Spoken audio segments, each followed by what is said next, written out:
The sound of gunfire ripped through the morning air as Sarah Matthews clutched her 3-year-old son Caleb to her chest, her heart hammering wildly against her ribs.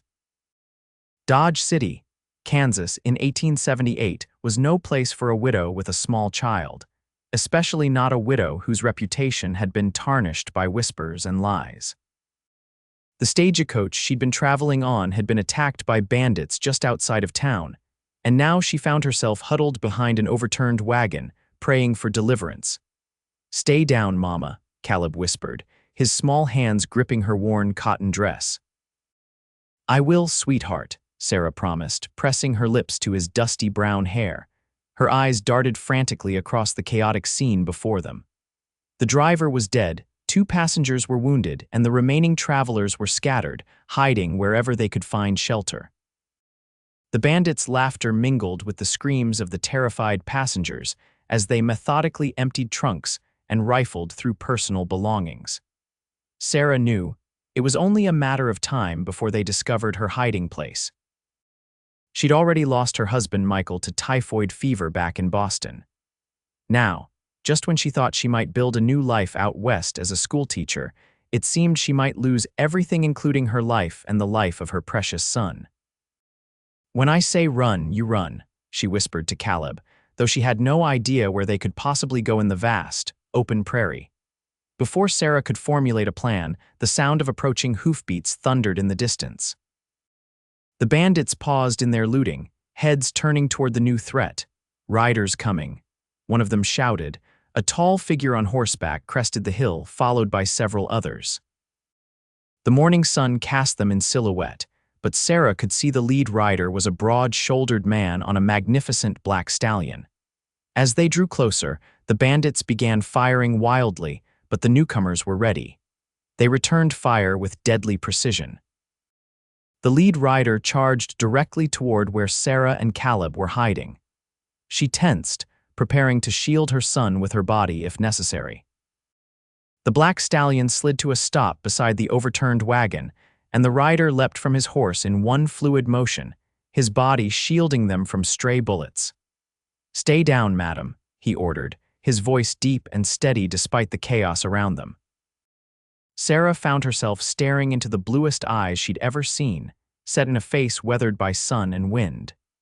The man looked to be in his early 30s, with dark hair visible beneath a well-worn Stetson. A star-shaped badge glinted on his leather vest. "I'm Deputy Marshal Thomas Reid," he said, checking his revolver before returning his gaze to her. "Are you hurt?" "No," Sarah managed, her voice barely audible above the gunfire.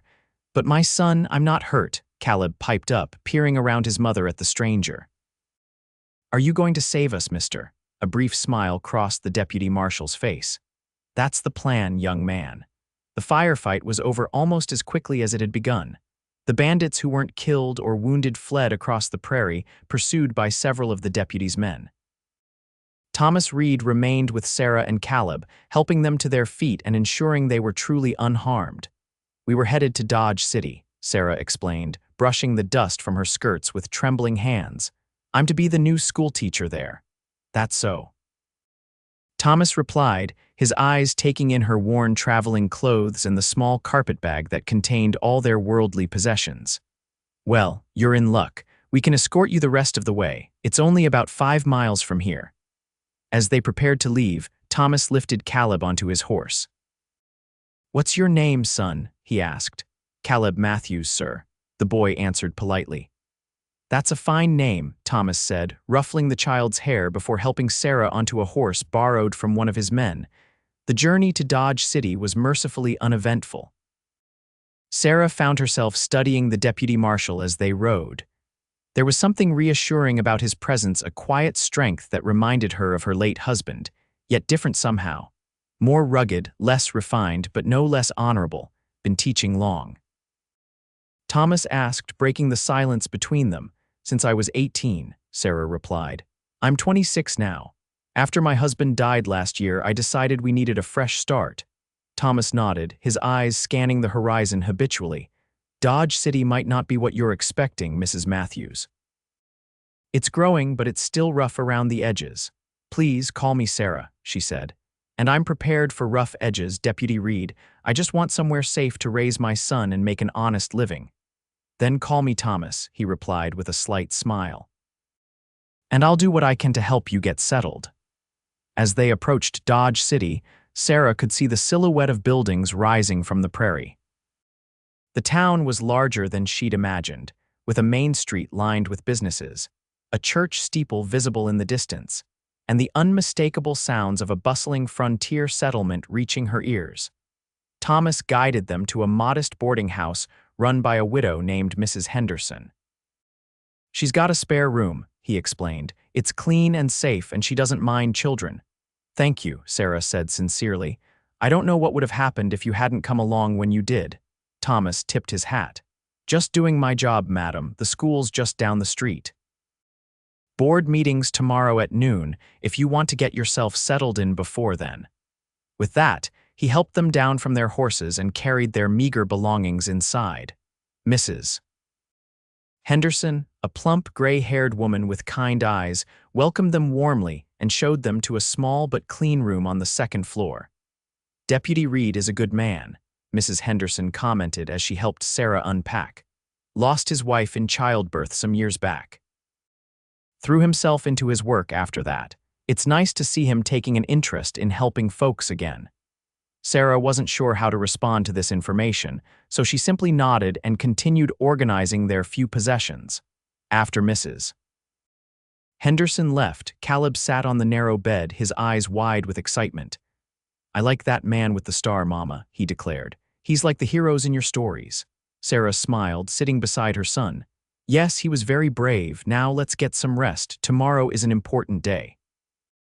That night, as Caleb slept peacefully beside her, Sarah stared at the unfamiliar ceiling, thinking about Thomas Reid's blue eyes and the way he'd protected them without hesitation.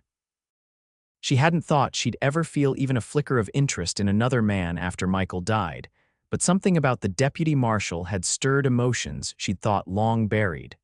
Pushing such thoughts aside, she closed her eyes and tried to sleep. Tomorrow would bring its own challenges. Morning arrived with golden sunlight streaming through the thin curtains. After a simple breakfast provided by Mrs. Henderson, Sarah dressed Caleb in his best clothes, a clean shirt and trousers that were becoming too small for his growing frame, and prepared herself for the school board meeting. Remember to be on your best behavior, she reminded Caleb as they walked down the dusty main street. Yes, Mama, he replied, his small hand in hers as he took in the sights of their new home with wide-eyed fascination. The schoolhouse was a plain wooden building at the edge of town, with a bell tower and freshly painted white walls. Inside, 5 men sat at a table, their expressions ranging from welcoming to skeptical as Sarah entered with Caleb.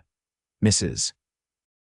Matthews, welcome, said an older gentleman who introduced himself as Judge Parker, the head of the school board.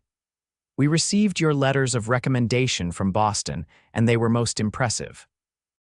Thank you, sir, Sarah replied, standing straight and trying to project confidence despite her nerves. The interview proceeded smoothly until one of the board members, a heavyset man with small, suspicious eyes, leaned forward. Mrs. Matthews, we understood you to be a widow, he said, his gaze flicking to Caleb. But your son appears to be quite young. May I ask when your husband passed? Sarah felt her cheeks flush. My husband died of typhoid fever last year, Mr. Simmons. I see, Simmons replied, his tone making it clear that he did not believe her. And how old is your boy? Caleb is 3 years old, sir, she answered, her stomach tightening. Whispers passed between several board members. Judge Parker cleared his throat uncomfortably. Mrs. Matthews, please understand that Dodge City is working hard to establish itself as a respectable town. Our school teacher must be above reproach in all matters. Sarah's heart sank. She'd faced these suspicions before. Michael had been away fighting in the war during their first year of marriage, returning home wounded. When he recovered enough to father a child, Caleb was born. The timing had led to rumors in Boston, too, though Michael had silenced them with his respected position as a doctor. My husband and I were married in 1874, she said firmly. Caleb was born in 1875. I have documentation. Documentation can be falsified, Simmons interrupted. That's enough, Harold, Judge Parker said sharply. Mrs. Matthews, please wait outside while we deliberate. With burning cheeks, Sarah led Caleb outside and sat on the schoolhouse steps, trying to calm her racing heart. She'd hoped to escape the whispers and judgment by coming west, but it seemed her past, or what people assumed about her past, would follow her wherever she went. After what felt like an eternity, Judge Parker called them back inside. His expression told her everything before he spoke a word. Mrs. Matthews, while your qualifications are impressive, we have concerns about certain aspects of your situation, he said delicately. We've decided to offer the position to another candidate who arrived in town yesterday. Sarah's vision blurred with unshed tears, but she forced herself to nod graciously. I understand. Thank you for your consideration. As they left the schoolhouse, Caleb looked up at her with worried eyes. Are you sad, Mama? A little, sweetheart, she admitted, squeezing his hand. But we'll figure something out. They walked slowly back toward the boarding house, Sarah's mind racing with possibilities. Their funds were limited, and without the teaching position, she wasn't sure how they would survive. Perhaps there were other jobs available in town seamstress work, or perhaps a position as a shopkeeper's assistant. Lost in thought, she barely noticed the three women who crossed the street to avoid them, or the way they whispered behind their hands as she passed. But Caleb, observant as always, tugged at her skirt. Mama, why are those ladies looking at us funny? Before Sarah could answer, a group of children playing in the street stopped their game to stare. One boy, older than the others, pointed directly at Caleb. That's the new schoolteacher's boy, he announced loudly. My pa says he's a bastard, Sarah gasped, pulling Caleb closer to her side. That's not true, she said firmly to the children, and that's a terrible word to use. But the damage was done. The children's taunts grew louder, some of them picking up the cruel word and chanting it. Caleb's small face crumpled in confusion and hurt. What does that mean, Mama? He whispered, tears welling in his eyes. It doesn't mean anything, darling, Sarah insisted, her own eyes burning as she hurried them along the street. Some people are just unkind. They had almost reached the boarding house when the children's taunts were suddenly silenced. Sarah looked up to see Deputy Marshal Thomas Reid standing in the middle of the street, his presence commanding immediate respect. That's enough, he said, his voice quiet but carrying the weight of authority. Go on home, all of you. The children scattered, but Thomas's attention was already focused on Caleb, who was trying valiantly not to cry. In one smooth motion, the deputy marshal crouched down to the boy's level. Those children were being foolish, he said gently. What do you say we go get some candy from Mr. Peterson's store? Caleb looked up at his mother questioningly. Sarah, still fighting her own emotions, nodded her permission. Thomas straightened and offered his hand to Caleb, who took it after only a moment's hesitation. I heard about the school board's decision, Thomas said quietly to Sarah as they walked. Judge Parker told me after the meeting, it's not right what they did. It's not the first time I've faced such judgments, Sarah replied, watching as Caleb's small hand disappeared into Thomas's much larger one. But I had hoped it would be different here. Thomas's jaw tightened. Dodge City's growing up, but some folks still cling to their narrow views. Don't you worry, though. There are other ways to make a living here. At the general store, Thomas let Caleb choose a piece of candy, then purchased a newspaper and scanned its pages while Sarah helped her son make his selection. Here, Thomas said suddenly, pointing to an advertisement. The Dodge City Times is looking for someone who can write and keep accounts. The editor, William Harrison, is a friend of mine. I could put in a good word. Sarah's heart lifted slightly. I'm a fair writer, and I kept all the accounts for my husband's medical practice. Then it sounds perfect, Thomas said with a smile that transformed his weathered face. Harrison's a good man. Widower himself, raising a daughter. He won't care about gossip. As they left the store, Caleb happily sucking on a peppermint stick, Thomas kept hold of the boy's hand. Sarah noticed how several townspeople who had earlier avoided her gaze now nodded respectfully as Deputy Reid passed with her and Caleb. Deputy, a man called from the doorway of the bank. Got a moment? Excuse me, Thomas said to Sarah. He knelt down to Caleb's level again. You take care of your mama, young man. I'll check on you both later. As Thomas walked away to speak with the banker, Caleb looked up at Sarah with sticky fingers and a thoughtful expression. "I like him, Mama," he declared. "He makes the mean people go away." Sarah smoothed her son's hair, her heart aching with gratitude and something else she wasn't ready to name. "Yes, he does, doesn't he?" Over the next few days, Thomas proved true to his word. He arranged an interview with William Harrison, who hired Sarah on the spot after seeing her neat handwriting and quick mind. The position at the newspaper paid less than teaching would have, but it was enough to cover their room and board with a little left over for necessities. More surprising was Thomas's continued presence in their lives. He stopped by the boarding house each evening to check on them, often bringing small gifts, a carved wooden horse for Caleb, fresh biscuits from the bakery, or wildflowers he'd picked on his patrols outside town. 2 weeks after their arrival in Dodge City, Thomas appeared at the newspaper office just as Sarah was finishing her day's work. "Mrs. Henderson mentioned you and Caleb haven't seen much beyond the main street," he said, his hat in his hands. "I thought you might like to see a bit more of the area. There's a nice spot by the river where we could have a picnic on Sunday after church, if you're amenable." Sarah hesitated only briefly before accepting his invitation. Caleb was growing restless, confined to the boarding house and the small stretch of town they'd explored, and she had to admit she enjoyed Thomas's company more than was probably wise. Sunday dawned clear and warm. After church services, where Sarah noted with relief that fewer people seemed to be whispering about her, Thomas arrived with a wagon, a picnic basket prepared by Mrs. Henderson, and fishing poles for himself and Caleb.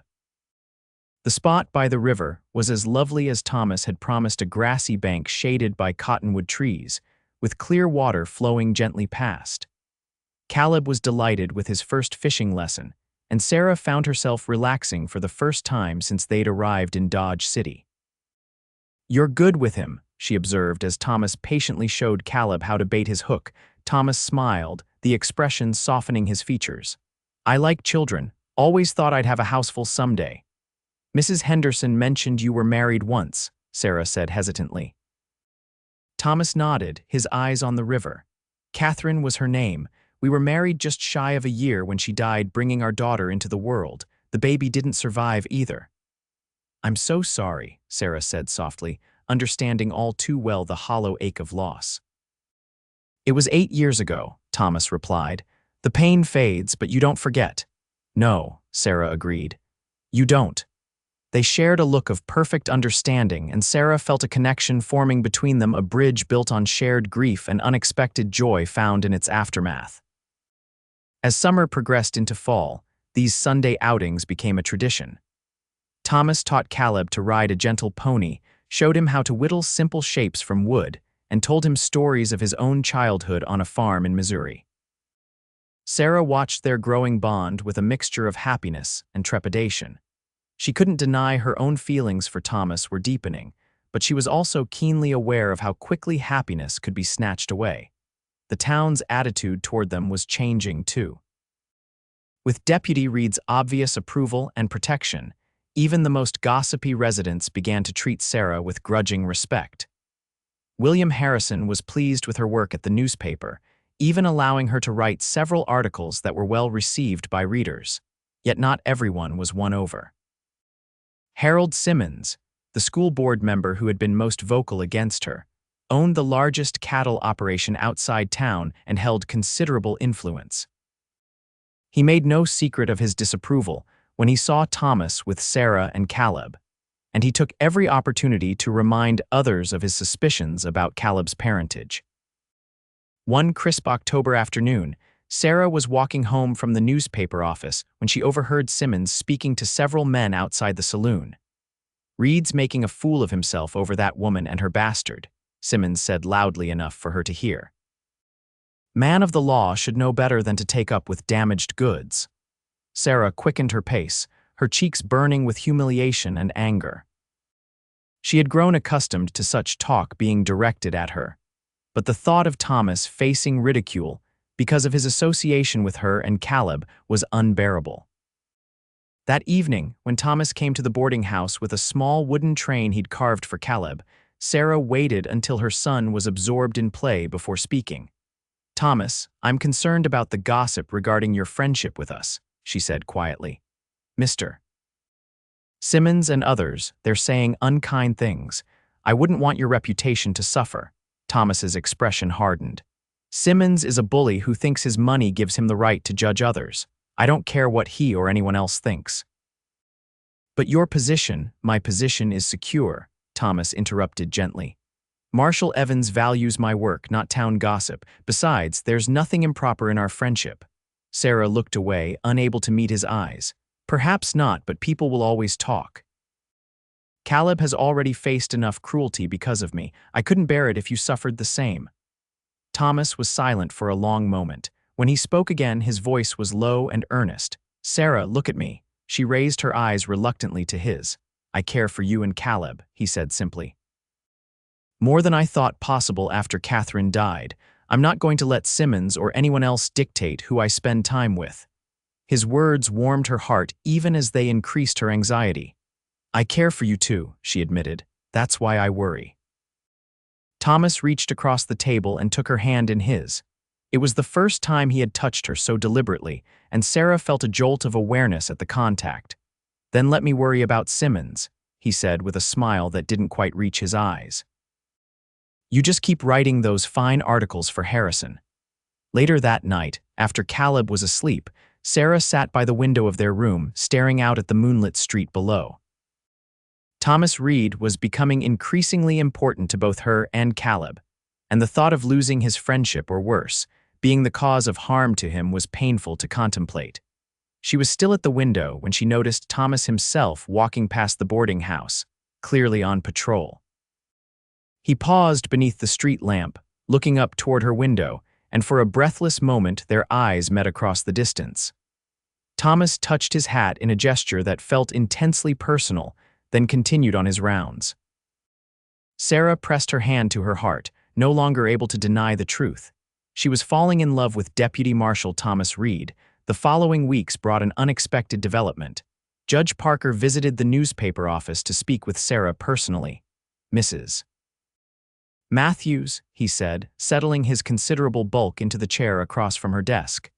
"I've been reading your articles in the Times. You have quite a way with words." "Thank you, Judge," Sarah replied cautiously. "It has come to my attention that our current teacher, Miss Wilson, is engaged to be married at Christmas and will be leaving her position," the judge continued. "Several parents have mentioned how well you explain things in your articles, particularly those educational pieces about the history of the West." Sarah set down her pen, hardly daring to hope. "Are you suggesting the school board will be reconsidering your application?" Judge Parker confirmed. "I believe the vote may go differently this time." After the judge left, Sarah sat in stunned silence. The teaching position she had originally sought might still be hers. It would mean a better salary, more respectable work, and the fulfillment of her true calling. Yet she couldn't help wondering what had changed the judge's mind. She received her answer that evening when Thomas visited. His expression was uncharacteristically smug when she told him about Judge Parker's visit.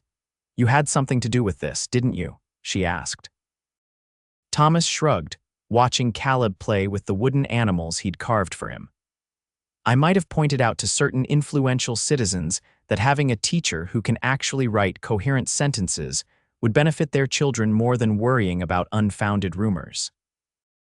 "Thomas Reid, did you use your position to influence the school board?" Sarah asked, torn between gratitude and concern. "I used the truth," he corrected her. "Your articles have impressed a lot of people, Sarah. They can see your intelligence and character in your writing." "That's all I pointed out." Before she could respond, Caleb came running over with his wooden horse. "Marshal Thomas, can we go riding on Sunday? You promised to show me the buffalo." Thomas laughed, ruffling the boy's hair. "So I did." "If it's all right with your mother, we'll go see if we can spot the herd that's been grazing north of town." Sarah couldn't help but smile at Caleb's excitement. "As long as you keep him safe." "Always," Thomas promised, his eyes holding hers with an intensity that made her breath catch. 2 days later, Sarah was walking Caleb home from the general store when they encountered Harold Simmons and several of his ranch hands on the boardwalk. Simmons stepped directly into their path, forcing Sarah to stop abruptly. "Mrs. Matthews," he said, his voice dripping with false politeness. "I hear you're being considered for the teaching position again. My, how quickly fortunes can change when one has friends in the right places." Sarah lifted her chin. "Excuse us, Mr. Simmons, we need to pass." Simmons made no move to step aside. "I wonder what Deputy Reid sees in you that's worth risking his reputation. Perhaps the same thing that resulted in this boy's birth before your convenient marriage." Sarah felt Caleb's hand tighten in hers. Though he was too young to understand the implication, he clearly sensed the man's hostility. "You're frightening my son," Sarah said, her voice steady despite her racing heart. "Please let us pass." "Your bastard, you mean," Simmons said loudly, drawing the attention of passers-by. Caleb's small body tensed at the familiar word. "I'm not a bastard," he said with childish defiance. "Marshal Thomas said I'm a fine boy." Simmons's face darkened with anger. "Marshal Thomas is a fool boy, and your mother is careful." "Simmons," came Thomas's voice from behind them. "I'd think very carefully about your next words." Sarah turned to see Thomas standing a few paces away, his hand resting casually on his holstered revolver. His expression was calm, but there was a dangerous glint in his blue eyes. Simmons hesitated, then stepped back with a forced laugh. "Just having a friendly conversation, Deputy, no harm done." "Looks like Mrs. Matthews and her son were trying to pass," Thomas observed mildly. "Blocking the boardwalk could be considered a public nuisance." With a muttered curse, Simmons stalked away, his ranch hands following. Thomas approached Sarah and Caleb, his expression softening. "Are you both all right?" he asked. Caleb nodded, but his lower lip trembled. "He called me that bad word again, Marshal Thomas." Thomas knelt down to Caleb's level, taking the boy's small hands in his. "Some men speak without thinking, Caleb. What matters isn't what they say, but who you are. And you're a brave, smart boy who's going to grow into a fine man someday." Caleb's face brightened. "Like you?" Thomas smiled, a hint of color touching his tan cheeks. "Well, I hope you'll be even better than me. Now, how about I walk you and your mother home?" As they walked toward the boarding house, Thomas offered his arm to Sarah. After a moment's hesitation, she placed her hand on his forearm, feeling the strength beneath his shirt sleeve. "Thank you," she said quietly. "Simmons seems determined to make trouble." "He's not used to being opposed," Thomas replied. "Men like him think their money makes them untouchable." Sarah glanced at him worriedly. "Please don't do anything rash because of us." "It's not worth. You and Caleb are worth a great deal to me," Thomas interrupted, his voice low but firm. "More than you know." The look in his eyes made Sarah's heart skip a beat. She wanted to respond, to tell him how much he had come to mean to her as well, but they had reached the boarding house, and Caleb was already racing up the steps, eager to tell Mrs. Henderson about their encounter. "Sunday?" Thomas asked as he prepared to leave. "For our ride to see the buffalo." Sarah nodded, unable to refuse the hopeful expression on both Caleb's and Thomas's faces. "Sunday," she agreed. Sunday dawned clear but cold, with a hint of snow in the air. Thomas arrived with the wagon, extra blankets, and hot bricks wrapped in flannel to keep their feet warm during the ride. "Are you sure it's safe to go?" Sarah asked, eyeing the gray clouds gathering on the horizon. "It looks like snow." "We won't go far," Thomas promised. "And I know this land like the back of my hand. I wouldn't risk either of you." The ride north of town was beautiful, the prairie stretching endlessly before them. Caleb sat between them on the wagon seat, his excitement growing as Thomas pointed out tracks and signs of wildlife. Finally, they crested a small rise, and there in the valley below was a small herd of buffalo grazing peacefully. "Look, Mama," Caleb exclaimed, his voice hushed with awe. "They're so big." "They're magnificent," Sarah agreed, watching the massive creatures with wonder. Thomas smiled at their reactions. "They're the last of the great herds that used to cover these plains. Most have been hunted out over the past decade. These few are protected on Judge Parker's land." They watched the buffalo for nearly an hour, Thomas explaining to Caleb how the native tribes had used every part of the animals for survival. As they prepared to head back to town, the first snowflakes began to fall. "Perfect timing," Thomas said, helping Sarah and Caleb back into the wagon. "We'll be home before it gets heavy." But the weather changed more rapidly than Thomas had anticipated. Within minutes, the light snowfall had turned into a blinding squall, the wind whipping across the open prairie with surprising force. "Hold on," Thomas called over the wind, pushing the horses to move faster. "We need to find shelter." Sarah pulled Caleb close against her side, wrapping one of the blankets around them both as the temperature dropped dramatically. She could barely see Thomas beside her through the swirling snow, but she felt his arm go around her shoulders, drawing her and Caleb against his solid warmth.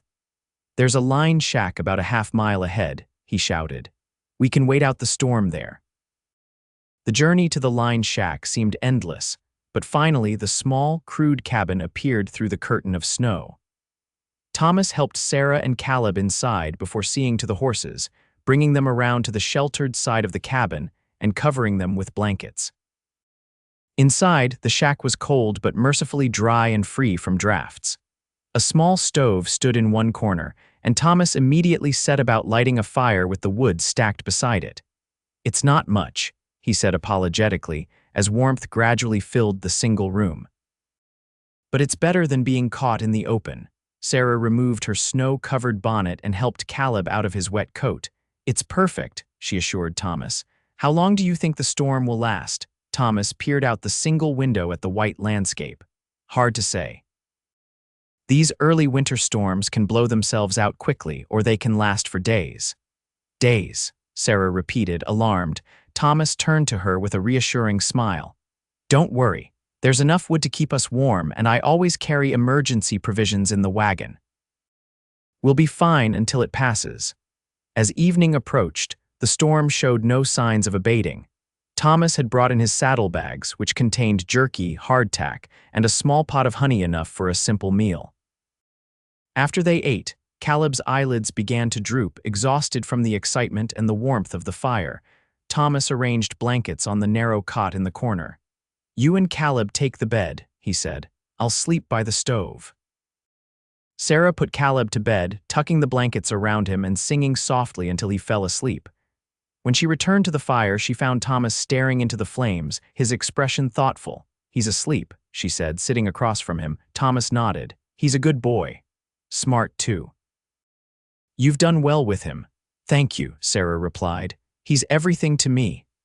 A comfortable silence fell between them, broken only by the crackling of the fire and the howling of the wind outside. Sarah found herself studying Thomas's profile, the strong line of his jaw, the slight cleft in his chin, the way the firelight played across his features. "What was she like?" Sarah asked suddenly. "Your wife, Catherine?" Thomas looked up, surprised by the question. "She was kind," he said after a moment. "Gentle. She loved music, could play the piano beautifully. We met at church, social in Independence.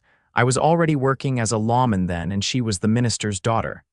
"She sounds lovely," Sarah said softly. "She was," Thomas agreed. "But she was also sheltered. Life out here was harder than she expected. Sometimes I wonder if she'd still be alive if I'd settled somewhere easier, taken a different job." "You can't blame yourself," Sarah said, reaching across to touch his hand. "My husband was a doctor, and he still couldn't save himself from typhoid. Some things are beyond our control." Thomas turned his hand over to clasp hers. "Tell me about him, your husband." "Michael was brilliant," Sarah said, the memories no longer quite so painful to recall. "Dedicated to medicine. He joined the army as a surgeon during the war, and that's where he was wounded. When he came home, we married, but his health was never the same. Still, we had 3 good years together, and he gave me Caleb." "You loved him very much," Thomas observed. "I did," Sarah confirmed, "but love changes. The love I felt for Michael will always be part of me, but it doesn't mean I can't." She trailed off, suddenly aware of how close they were sitting, their hands still joined. "Can't what?" Thomas prompted gently. Sarah met his gaze directly. "Can't find room in my heart for someone else." Thomas's eyes darkened. Slowly, giving her every chance to pull away, he leaned forward and pressed his lips to hers in a kiss so tender it brought tears to her eyes. When they parted, Thomas reached up to brush a tear from her cheek. "I've been wanting to do that since the day I found you behind that overturned wagon," he admitted. "I wouldn't have let you then," Sarah replied with a small smile. "And now?" Thomas asked, his voice husky. In answer, Sarah leaned forward and kissed him again, feeling something long dormant within her spring to life once more.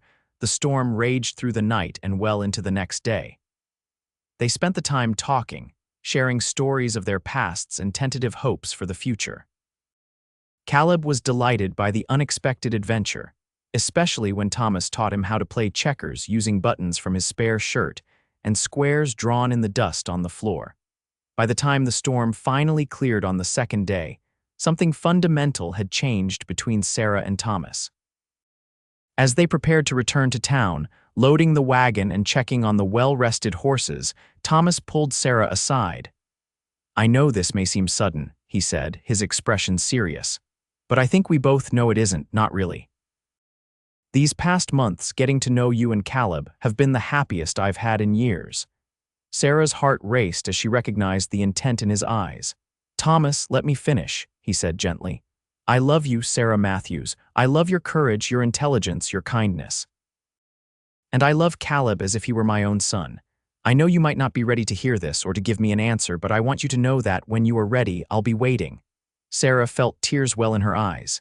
"I don't need time," she whispered. "I love you too, Thomas, so does Caleb. You've brought light back into our lives when I thought the darkness would never lift." Thomas's face broke into a smile of such joy that Sarah felt her breath catch. He drew her into his arms and kissed her with a passion that left no doubt of his feelings. "Mama, Marshal Thomas." Caleb's voice called from the wagon. "Are we going home now?" They broke apart, laughing softly. "Yes, we're going home," Thomas called back, his eyes never leaving Sarah's face. The return journey to Dodge City was made in a state of shared happiness. The three of them huddled together on the wagon seat, planning a future none of them had expected to find. As they approached town, however, reality intruded on their blissful bubble. Harold Simmons and several of his men were riding out as they were riding in. Simmons reined in his horse, his eyes narrowing as he took in their obvious closeness. "Well, well," he drawled. "The deputy and the schoolmarm stranded together during the blizzard. How convenient." Thomas's jaw tightened, but before he could respond, Caleb spoke up from between them. "We saw buffalo," he announced proudly. "And Marshal Thomas taught me to play checkers." Simmons sneered. "I'm sure he taught your mother a few things too, boy." Thomas handed the reins to Sarah and was off the wagon in one fluid motion, standing toe to toe with Simmons's horse. "Get out of our way, Simmons," he said, his voice dangerously quiet, "and mind your tongue in front of the boy." "Or what, deputy?" Simmons challenged. "You'll arrest me for speaking the truth.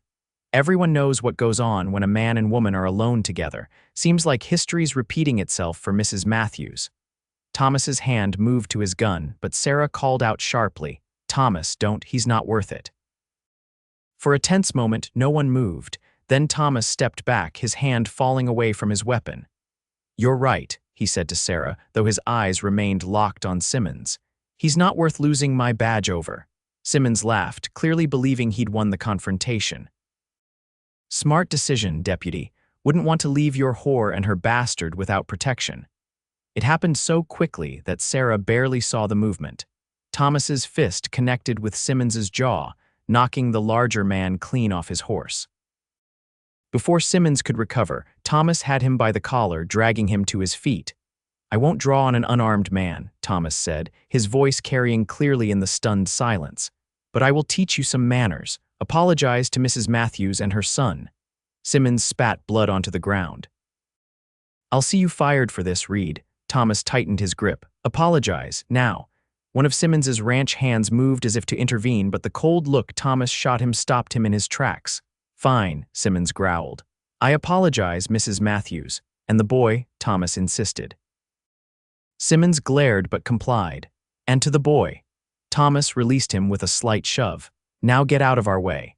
As they continued into town, Sarah was torn between admiration for Thomas's restraint and fear for the consequences of his actions. "Will he really try to have you fired?" she asked worriedly. Thomas shook his head. "Simmons has influence, but Marshal Evans values my work too much to let me go over a fistfight. Besides, half the town has wanted to punch Simmons for years. I might get a slap on the wrist, nothing more." His prediction proved accurate. Marshal Evans called Thomas into his office the following day, but the meeting was brief. When Thomas emerged, he was still wearing his badge. A week's suspension without pay, he reported to Sarah when he visited that evening, and a warning not to let it happen again. Seems Judge Parker witnessed the whole thing and told Evans that Simmons had it coming. Sarah sighed with relief. I was so worried. Thomas took her hands in his. Sarah, there's something I need to ask you. I know we've only known each other a few months, but I'm certain of my feelings. I love you and I love Caleb. I want us to be a family. Sarah's heart soared as Thomas dropped to one knee before her. Sarah Matthews, will you do me the honor of becoming my wife? Yes, Sarah whispered, tears of joy spilling down her cheeks. Yes, Thomas, I will marry you. Their kiss was interrupted by a small voice from the doorway. Are you going to be my papa now, Marshal Thomas? Caleb asked, his eyes wide with hope. Thomas opened his arms and Caleb ran into them without hesitation. If that's what you'd like, Caleb, he said, his voice thick with emotion. I would like that very much, Caleb declared solemnly. They were married 2 weeks later in the small church on the edge of town. To Sarah's surprise and joy, many of the townspeople attended, including Judge Parker, William Harrison, and even some of the school board members who had initially rejected her application. Mrs. Henderson insisted on hosting a small reception at the boarding house afterward. As Sarah and Thomas greeted their well-wishers, she noticed Harold Simmons standing across the street, watching the proceedings with a scowl. Their eyes met briefly, and then Simmons turned away, defeated. Don't worry about him, Thomas murmured in her ear, following her gaze. His influence is waning. Judge Parker told me this morning that Simmons is selling his ranch and moving to Texas, something about better opportunities there. Sarah leaned against her new husband's solid strength. So it seems we've won. We have indeed, Mrs. Reid, Thomas replied, pressing a kiss to her temple. The school board unanimously approved Sarah's appointment as the new teacher to begin after the Christmas holidays. Thomas had already begun construction on a small house at the edge of town, using his savings and skills learned in his youth. It's not a mansion, he told Sarah as he showed her the partially built structure a week after their wedding. But it will be warm and solid with room for Caleb to run and play, and perhaps someday room for more children. Sarah wrapped her arms around his waist, resting her head against his chest. It's perfect, Thomas. Everything I could have wished for. As winter settled over Dodge City, Sarah found herself marveling at the unexpected turns her life had taken. She had arrived a desperate widow with a small son and uncertain prospects. Now, she was a respected teacher, a beloved wife, and part of a family that had been forged not by blood but by choice and love. On Christmas morning, Sarah watched as Thomas taught Caleb how to use the small wooden toolset he had made for him, the two of them huddled together by the fire in their nearly completed home. Her heart swelled with gratitude and love. I have something for you, Thomas said later, when Caleb had fallen asleep surrounded by his new toys. He handed Sarah a small, carefully wrapped package. Inside was a silver locket. When she opened it, she found a tiny photograph of Caleb on one side and Thomas on the other. I had it taken when we went to Wichita last month, Thomas explained. The photographer there does miniatures. Do you like it? It's beautiful, Sarah whispered, fastening it around her neck. I'll treasure it always. Thomas drew her into his arms. I have one more gift, he said softly. But it's not something I can wrap. Sarah looked up at him questioningly. I've been saving this, Thomas continued, reaching into his pocket and pulling out a folded document. I wanted to wait for the right moment. Sarah unfolded the paper and gasped as she read its contents. It was an adoption certificate, officially recognizing Thomas Reid as Caleb Matthews' legal father, changing the boy's surname to Reid. Thomas, she breathed, her vision blurring with tears. How did you? Judge Parker helped with the legal matters, Thomas explained. I wanted to make it official. Caleb is my son now in every way that matters. Sarah threw her arms around his neck. He already was, she said through her tears. From the moment you took his hand in the street that day. Thomas held her close, his own eyes suspiciously bright. That was the day I began to hope again, he admitted. When I saw that brave little boy trying not to cry and his beautiful mother standing tall despite the cruelty around her, I knew then that my life was about to change. Sarah reached up to touch his face tenderly. Our lives changed because you were brave enough to care, to stand beside us when others turned away. And I always will, Thomas promised, sealing his words with a kiss. Spring arrived in a burst of wildflowers and new beginnings. Sarah's position as the town's schoolteacher had proven even more fulfilling than she had hoped, with parents commenting on their children's improved reading and arithmetic. Thomas continued his duties as deputy marshal, respected throughout the county for his fairness and courage. Caleb, now almost 4, thrived under Thomas's guidance, following his adoptive father everywhere, learning to ride his own pony, and proudly telling anyone who would listen that his papa was the bravest deputy in all of Kansas. On a warm May evening, as they sat on the porch of their completed home watching the sunset, Sarah rested her head on Thomas's shoulder. "I have something to tell you," she said, taking his hand and placing it gently on her still flat stomach. "By Christmas, Caleb will have a little brother or sister." Thomas's expression transformed from confusion to wonder. "A baby, you're certain?" Sarah nodded, smiling at his joy. "Dr. Wilson confirmed it yesterday. I'm due in December." Thomas gathered her into his arms, his kiss conveying all the love and happiness words couldn't express. When they parted, he rested his forehead against hers. "Thank you," he whispered. "For what?" Sarah asked. "For giving me a family when I thought I'd never have one again," Thomas replied. "For trusting me with your heart and with Caleb. For this new life we're creating together." Sarah thought back to that terrifying day nearly a year ago, huddled behind an overturned wagon with Caleb clutched to her chest, certain their future held only more hardship and rejection. How could she have imagined then that the tall deputy with the steady voice and kind eyes would become the center of their world? "I should be thanking you," she said softly. "You changed everything when you took Caleb's hand that day. You showed us both that there were still good men in the world, men who judge others by their character, not by rumors or appearances." As twilight deepened into night, they remained on the porch, talking quietly about their hopes for the future, the baby's arrival, the possibility of expanding the school as the town grew, Thomas's plans to plant an orchard on their land. Inside, Caleb slept peacefully, secure in the knowledge that he was loved and protected. Outside, the vast Kansas sky spread above them, stars appearing one by one like promises waiting to be fulfilled. "I love you, Thomas Reid," Sarah whispered as they finally rose to go inside. Thomas's arm tightened around her waist. "And I love you, Sarah Reid, forever and always." As they closed the door behind them, shutting out the darkness and enclosing themselves in the warmth of the home they had built together, Sarah knew with absolute certainty that they had found something rare and precious, a love born of courage and kindness, strengthened by adversity, and destined to endure through whatever challenges the future might bring.